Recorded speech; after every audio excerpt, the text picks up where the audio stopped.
Do you speak English? That's the question. Subtle, routine, and yet so profoundly loaded that it continues to echo in the corridors of Western academia. It's not asked in person. No, it arrives in an email, stamped on an application portal, tucked behind a paywall in the form of IELTS, TOEFL, or whatever new English proficiency tollgate the world wants us to pay.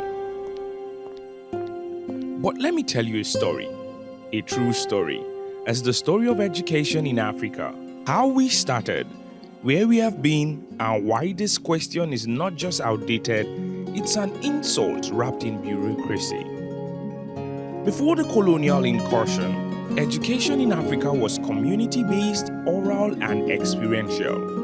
It was deeply embedded in African cosmology, spirituality, craft, and survivalist knowledge. Children learn through observation, imitation, storytelling, apprenticeship, and rites of passage. Education was not a separate institutional process, but an integral aspect of socialization, moral, spiritual, and vocational.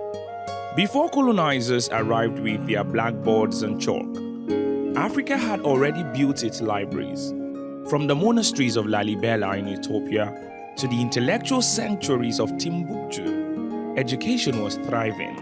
Children learned not just the alphabets and numbers, but astronomy, ethics, medicine, metallurgy, and law. It wasn't Eurocentric, it was Earth-centric, community-based, spiritually grounded. We didn't take exams, we took responsibility. In empires like Mali, Songhai, and Egypt, formal institutions also existed. The University of Timbuktu, Sankore, was a renowned intellectual center that attracted scholars from across the Islamic world, long before any parts of Europe had formalized learning centers. With colonization came the systematic displacement of indigenous knowledge and the imposition of Western pedagogical frameworks. In Anglophone West Africa, e.g. Nigeria, Ghana, Sierra Leone, education was elitist, Eurocentric, and utilitarian, designed to produce those who could serve the colonial administration. The missionaries and colonial officers came with their one-size-fits-all curriculum and their holy trinity: English, Christianity, and compliance. These tools were to reform and sanitize African customs. African languages were devalued, schools were created to train clerks, not thinkers, to produce interpreters, not inventors. The goal, not to educate Africans, but to discipline them. And so, English became not just a language, it became a condition for access. We were told, learn our language or remain in the dark. And we did. In Anglophone Africa, English remained dominant due to practicality, globalization, and entrenched policy. By the 21st century, African universities had begun to assert more intellectual independence. Institutions such as Makerere University, Uganda, University of Ibadan, Nigeria, University of Cape Town, South Africa, and University of Ghana have produced world-class scholars. Despite underfunding and brain drain, we taught our children not only to speak English, but to master it and reshape it, to lead in it.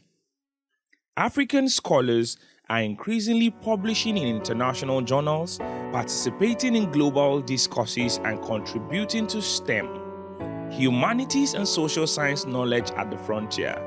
Moreover, millions of African students graduate every year with degrees taught entirely in English. Despite the fact that English is the official language of instruction across numerous African countries, especially former British colonies, we apply to schools in the West, and the question returns like an old ghost.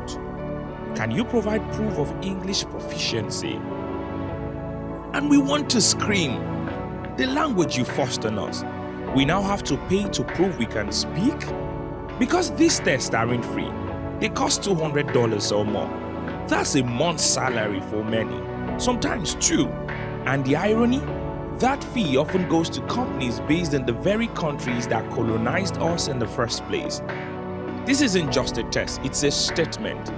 It says we don't trust your education.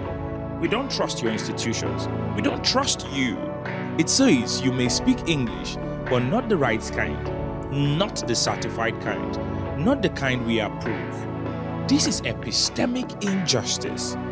The idea that your knowledge, your voice is invalid unless filtered through our systems. And it's time we called it what it is, a form of modern academic colonialism.